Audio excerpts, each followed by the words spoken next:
This podcast and the following message are brought to you by Smart Pixel.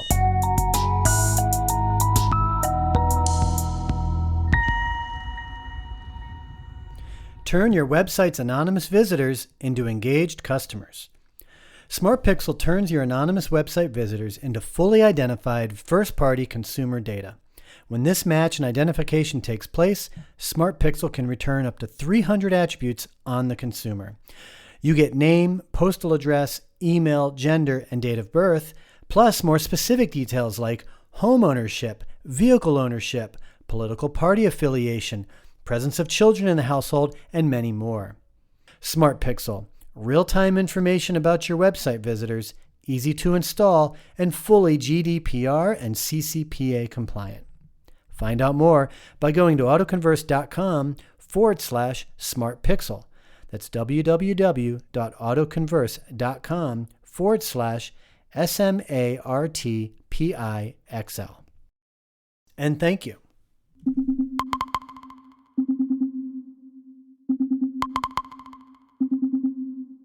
Government has only two ways of getting money other than raising taxes. It can go into the money market and borrow, competing with its own citizens and driving up interest rates, which it has done, or it can print money, and it's done that. Both methods are inflationary. We're victims of language. The very word inflation leads us to think of it as just high prices. And then, of course, we resent the person who puts on the price tags, forgetting that he or she is also a victim of inflation. Inflation is not just high prices. It's a reduction in the value of our money. When the money supply is increased, but the goods and services available for buying are not, we have too much money chasing too few goods. That was former President Ronald Reagan talking obviously about inflation, the ways that government can get money, and citizens being victims of language. Now, we play this as a cautionary tale to cap the year as we prepare for 2023. The inflation we are experiencing is induced and inflicted upon us, making some wealthier while most around the country struggle.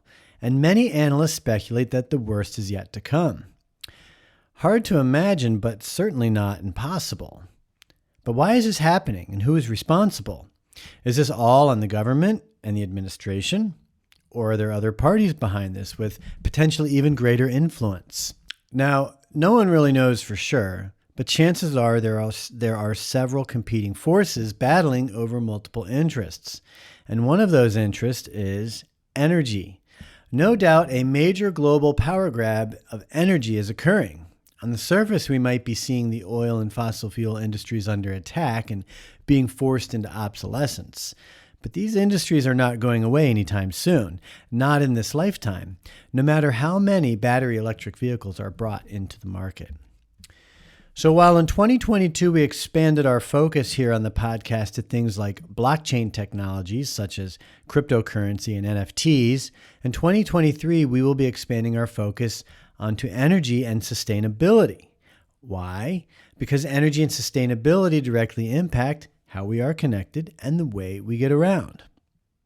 From AutoConverse Media, this is AutoConverse. Hey, we got a good show lined up for you today. Oh, well, I'm a Game of Thrones nut, so that's my jam. The robots are listening. The robots are listening. All right, and welcome to this episode of the AutoConverse podcast, where we explore people, ideas, and technologies that influence how we are connected and the way we get around. Our final episode of 2022. I am Ryan Girardi. Great, as always, to be here with you for our final episode of 2022.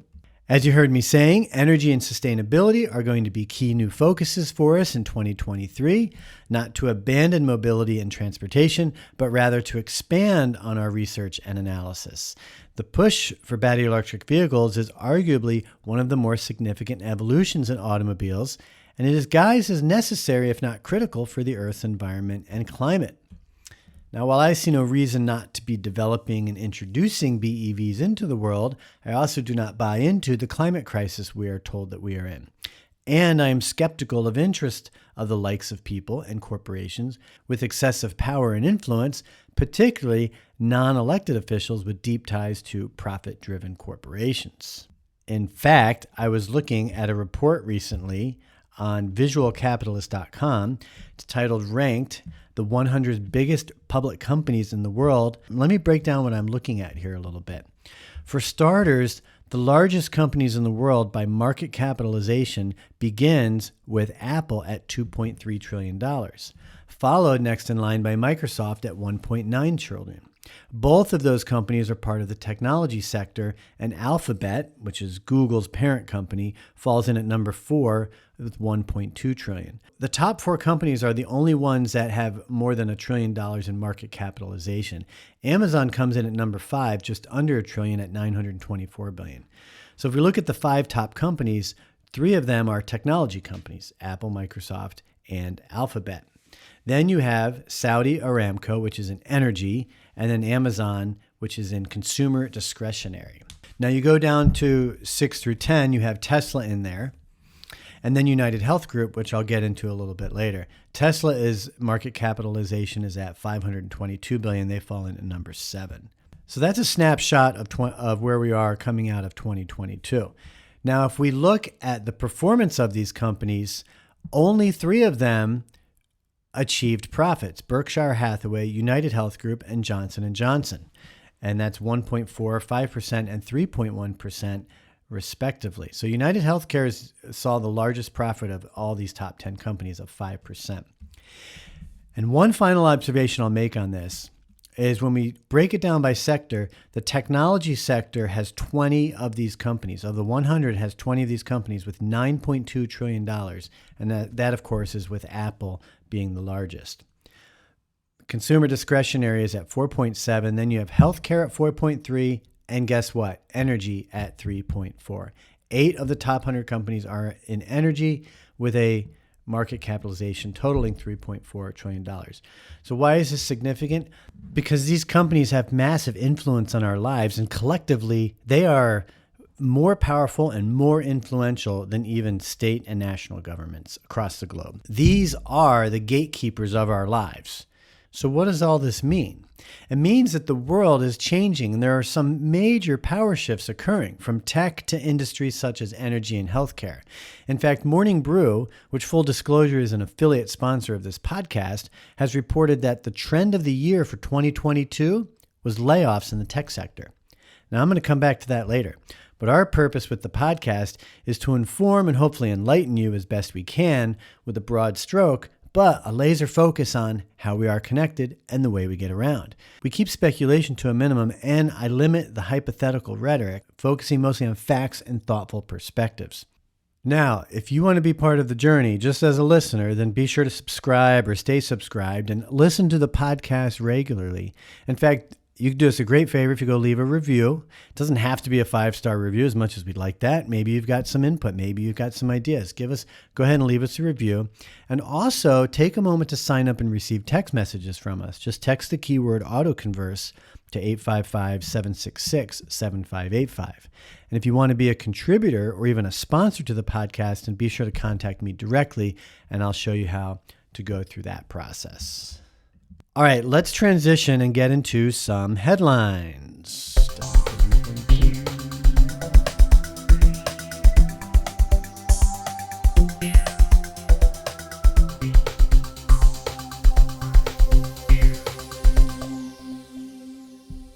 Okay, for starters, Florida pulls $2 billion from BlackRock in its largest anti-ESG divestment. Florida's chief financial officer said earlier this month that his department would pull $2 billion worth of its assets that are managed by BlackRock, which is the biggest such divestment by a state opposed to the asset manager's environmental, social, and corporate governance policies. The move will hardly dent BlackRock's $8 trillion in assets, and it drew a strong response from the company, which said the action put politics over investor interests. Nonetheless, it underscores how a backlash against ESG investing is gathering steam among Republican leaders in Florida and elsewhere who criticize corporations for focusing on matters like climate change or workforce diversity. SpaceX gets the green light to launch 7,500 more Starlink satellites. The FCC order ensures many more Starlink launches for the remainder of the decade. Elon Musk's SpaceX has received permission from the Federal Communications Commission to more than double the number of operational satellites currently orbiting the Earth in coming years. The FCC is allowing the company to move ahead with plans to launch 7,500 more Starlink broadband internet satellites, which is roughly 1/4 of the 29,988 additional flying routers the company had proposed adding to its nascent mega constellation in low Earth orbit. The authorization permits SpaceX to use Ku and Ka band frequencies and defers the company's proposed use of E-band frequencies and tracking beacons.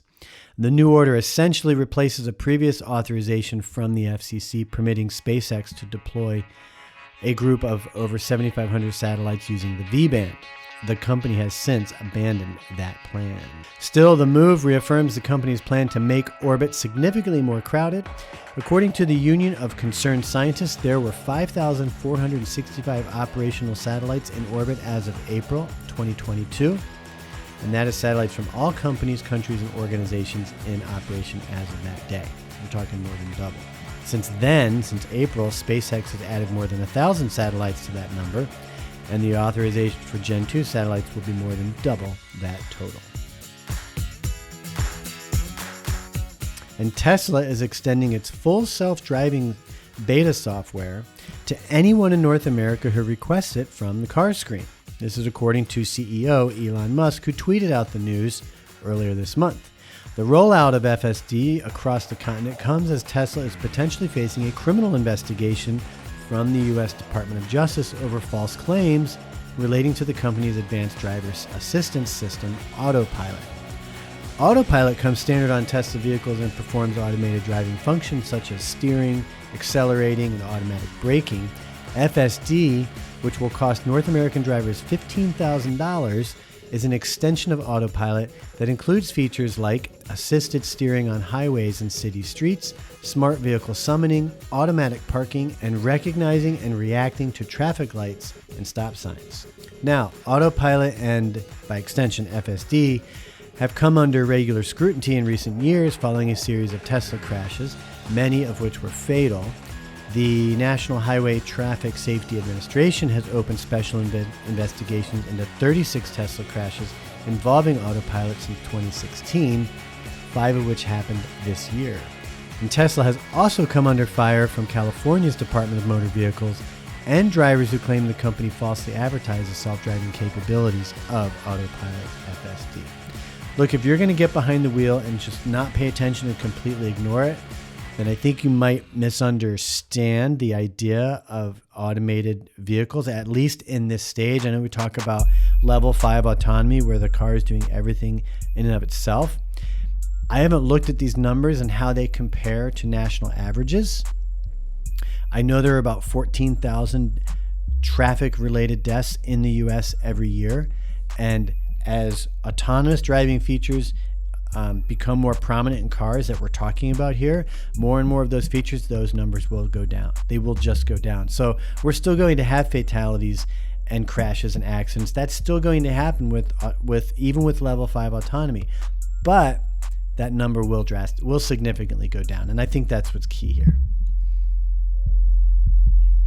Now, on the EV front, GM supports EV shoppers and owners by transforming an old Target into a call center. As General Motors and its competitors roll out dozens of new electric vehicle models, the mainstream buyers they need to win over are working through a plethora of anxieties. GM is hoping to snatch up more electric vehicle market share by helping new EV owners and prospective buyers understand the vehicles with this new call center. So if you think about it, as GM and its competitors roll out new electric vehicle models, many buyers, the mainstream buyers that they need to win over, are working through anxieties and questions, ranging from whether an EV can go through a car wash to which battery technology is better for performance. I mean, think about it. You have a lot to learn when you want to learn about batteries. So to win them over, GM is helping new EV owners and prospective buyers understand the quirks and the nuances of the tech-heavy vehicles by directing them to a call center. In a bright room in an old Target in suburban Detroit, GM has a team of trained electric vehicle specialists taking video calls from all kinds of EV shoppers and owners 7 days a week for up to 15 hours a day. And they help anybody who calls, from drivers familiar with the EV experience to those just curious about going electric, from how to charge an EV at home or in public to whether an EV fits into a driver's lifestyle to technical questions about EV batteries. Speaking of EVs, Mercedes-Benz is to offer an online subscription service in the U.S. to make its electric cars speed up quicker. For an annual cost of $1,200, excluding tax, the company will enable some of its vehicles to accelerate from 0 to 60 miles per hour 1 second faster. It comes after rival manufacturer BMW offered a subscription feature earlier this year for heated seats. The new subscription service will be available for purchase in the U.S. on the Mercedes EQ, EQE 350, and EQS 450 models, as well as their SUV counterparts. And speaking of BMW, BMW's sustainability chief has a message for car buyers. Keep those vehicles longer instead of replacing them every few years. Might seem like an unusual sales model, especially since automakers, including BMW, bring big profits from used vehicles, but times change and so does messaging. Per Auto Express, Monica Durney recently told a media gathering in London that the auto industry is in a position to reduce waste by encouraging customers to hold on to their existing cars and update them regularly. She says we really need to think about prolonging the life of cars, not having a used car market where you sell cars to each other, but maybe take a car and extend its lifespan. One idea being that you could freshen up the interior, which is great as long as the vehicle is capable of receiving over-the-air updates, but that's not always going to be the case. Sony and Honda might be working on a new autonomous EV that could have a PlayStation 5 built right into it. The two Japanese powerhouses went into a joint venture earlier this year and decided to pool their respective technological prowess to create a sustainable mobility product.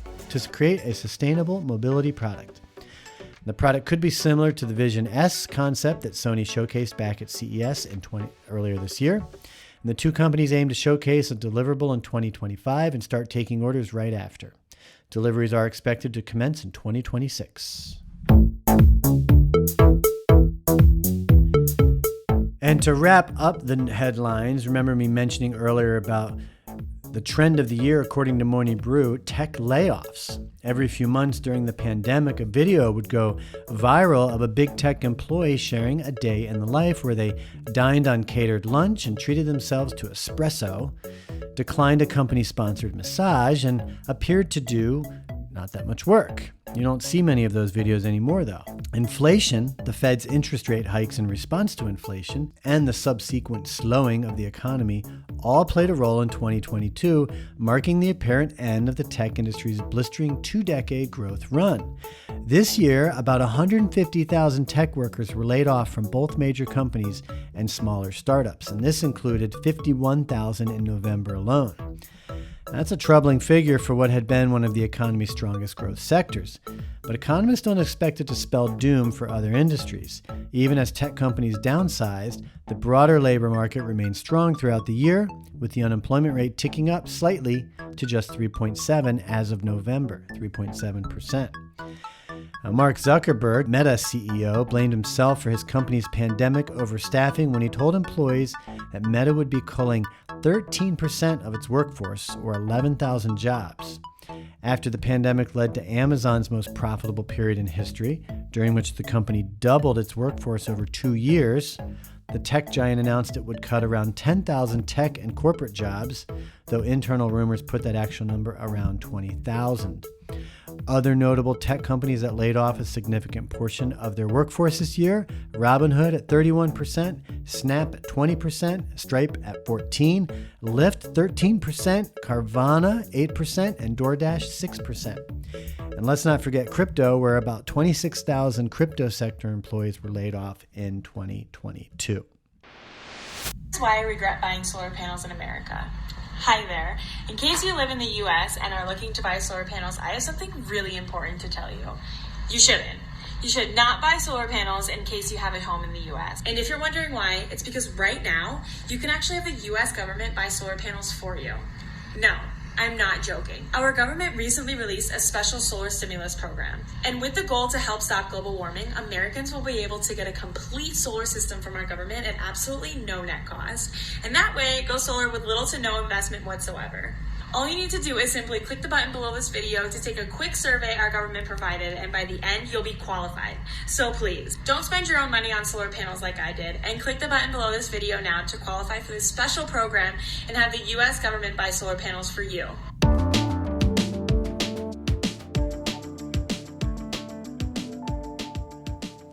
Hey folks, before we continue, I'd like to take a moment to thank one of our sponsors, Apricot Solar. As a listener of this podcast, you hear me talking about rising demand for electricity. And with an increase in demand, you can count on price increases. One way to combat this price hike is with energy independence by producing your own electricity. And one of the best ways to produce your own electricity at home is with solar energy. But not just any home solar energy system.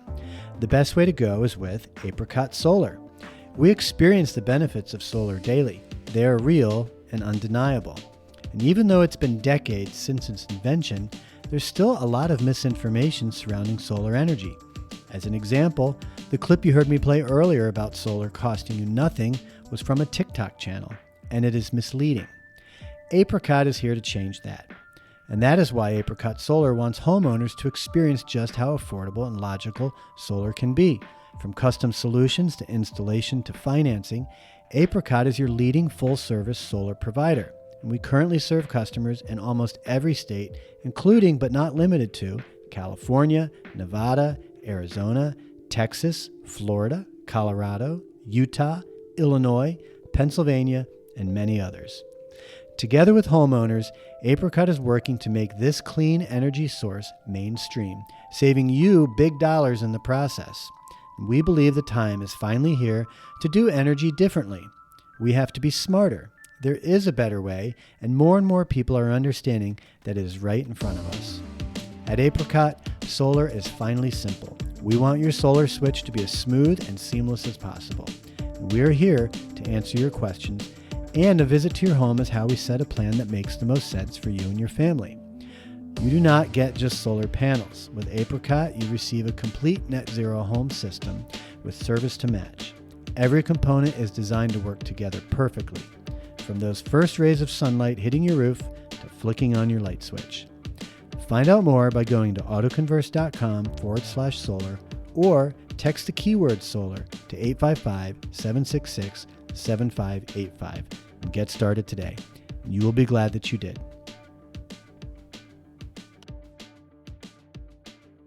Coming up. Who would you rather deal with, the people in your local community or Google? If you have a problem with Google, or you have a problem with Yahoo or even Facebook, it's almost impossible to get a human being on the phone to help you with that. And if you're buying your cars from GM, and all of a sudden you're something goes wrong on your GM, or there's a payment problem, you're going to get a couple of emails, you're going to get some robots to call you, and you're going to sit in line for 2 hours trying to find somebody to talk to and not going to be able to talk to them. But if you bought that car from your local GM dealer and your salesman Bob is in your cell phone, then you can pick up the phone and call Bob, and you're going to get Bob right immediately. Hey Dad, are you still looking for a car? Did you know that when you click on car ads, dealers pay for every click? But shouldn't you get paid? After all, you're the one clicking. That's why I use Ask Auto. With Ask Auto, you build rewards as you shop. Plus, Ask Auto recommends exclusive offers based on your needs. You can ask questions on cars you like and still protect your personal information. You can even set your price. Who knew car shopping could be so easy and rewarding? Ask Auto, fast, fun, and rewarding car shopping.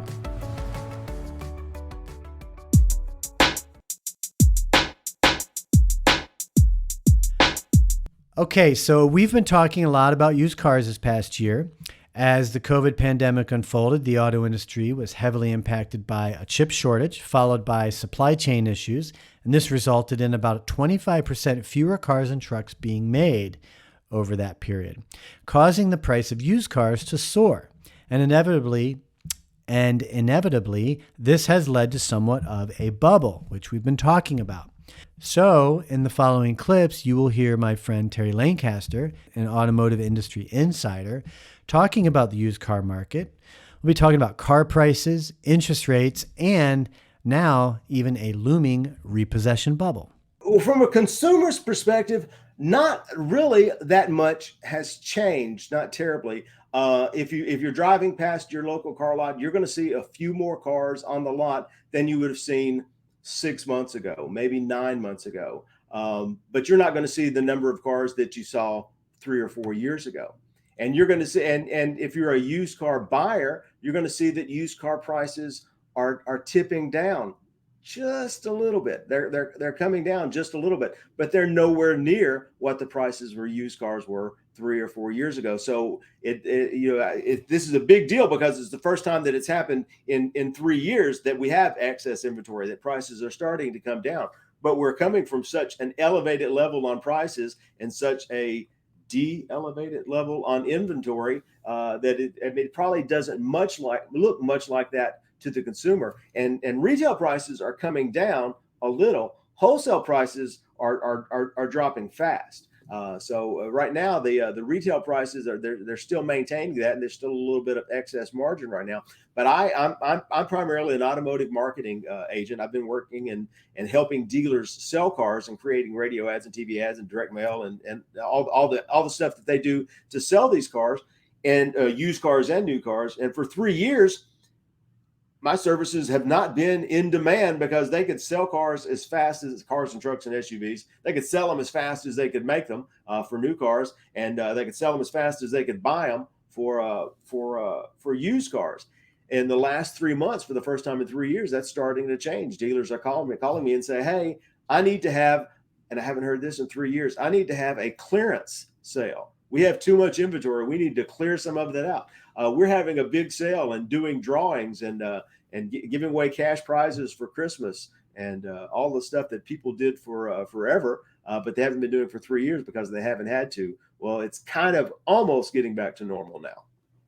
I mean, even new cars, some new vehicles, new trucks, they're starting to be a little bit of surplus inventory.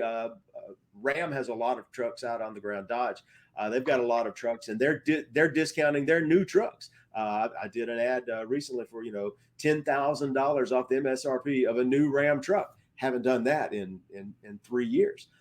So they've got more inventory now, and they're starting to actually having to market it to get it to move as fast because it's not selling quite as fast as it was just 3 or 4 months ago.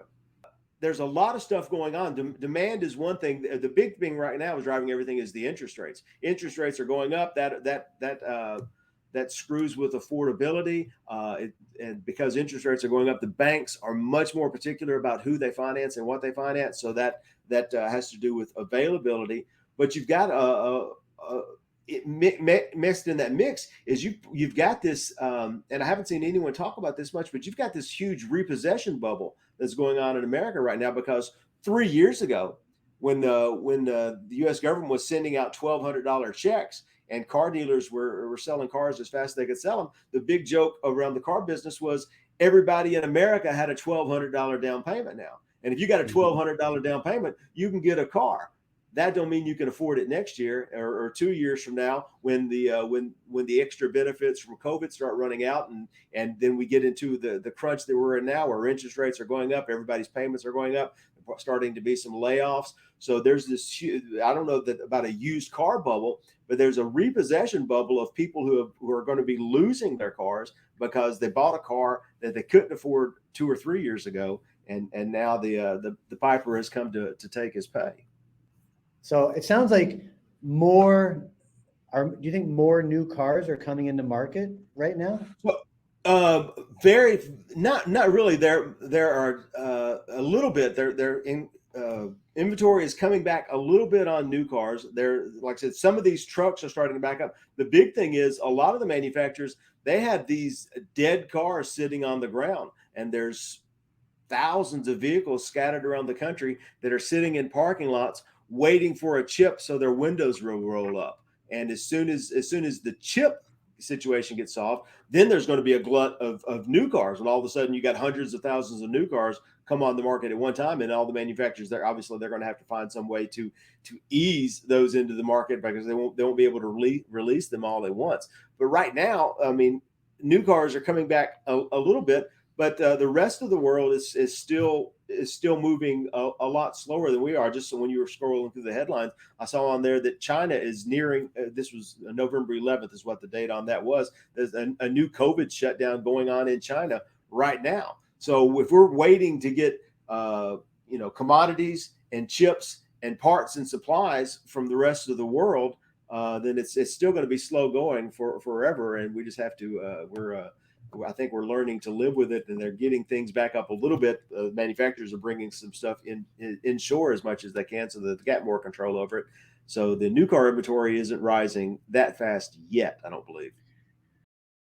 Yeah, and it wouldn't make sense because, to your point, they already have a lot of vehicles all near ready for market, but lacking some chips and chip development. I mean, we're still 2 to 3 years away from the U.S. being able to even respond to that chip shortage through our own manufacturing. I mean, that was part of the new infrastructure bill, was getting money into the private sector to start developing manufacturing chips here in the U.S. But that's going to take 2 or 3 years just to even right, at least. Which makes me wonder, how are these cars that were built a year or two ago that might not be ready for market for another 2 or 3 years? Like, that's almost an outdated car. You're like talking about a four-year-old car. It's last year's model, and I have heard that there are rumors that some of the cars that are sitting on the lots are just disappearing. They're making them go away. They're taking them back, putting them in this. I've seen nothing in the news about this. Just heard rumblings and rumors, and talking to people in different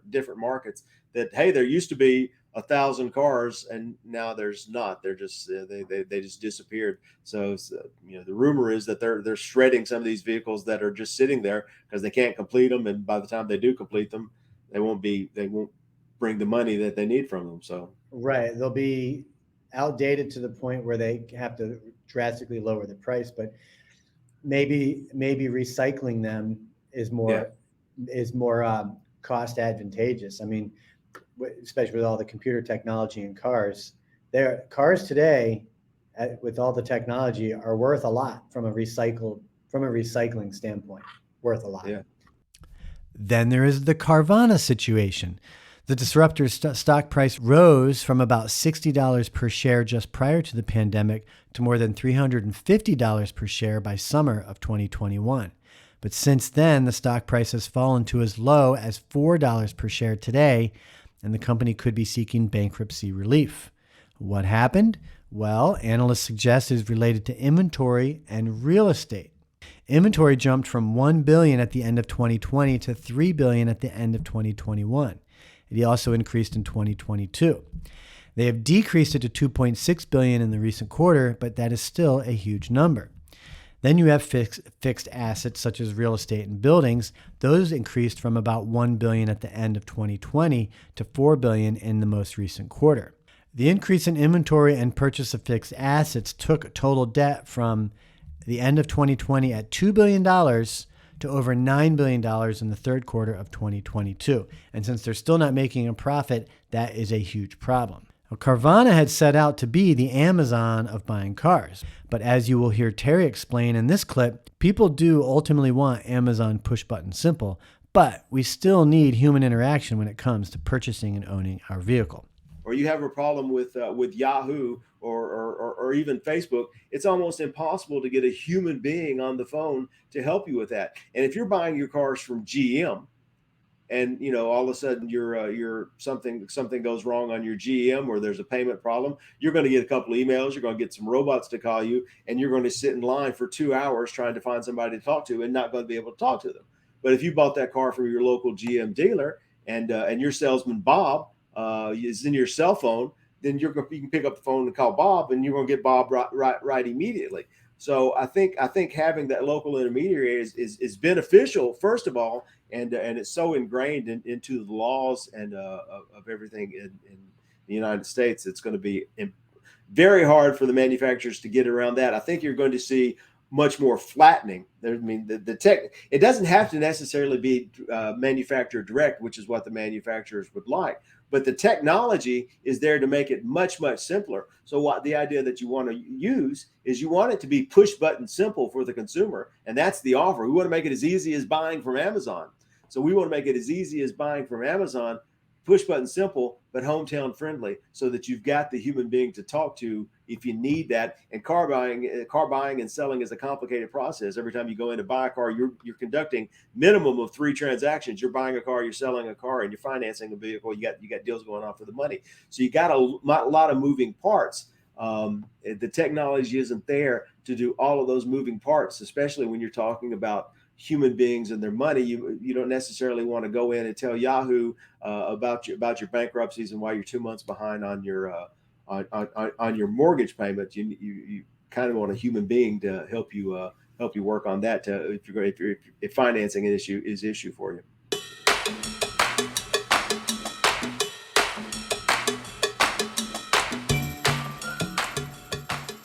Okay, that is a wrap. Thanks again for tuning in.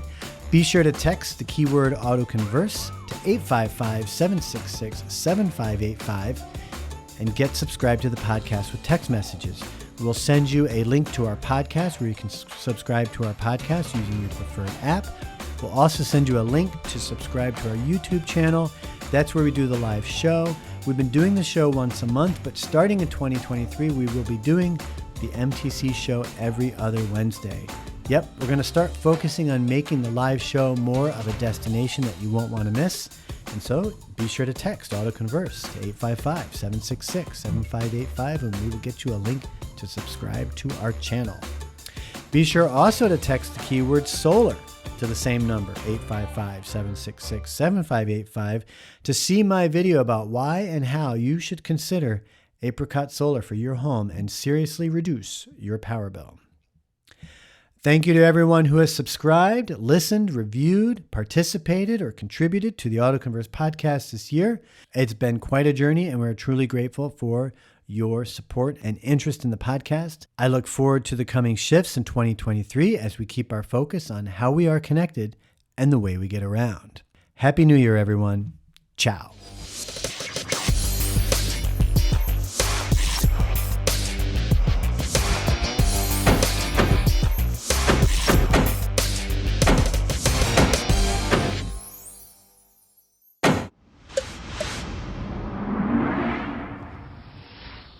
This is AutoConverse Media.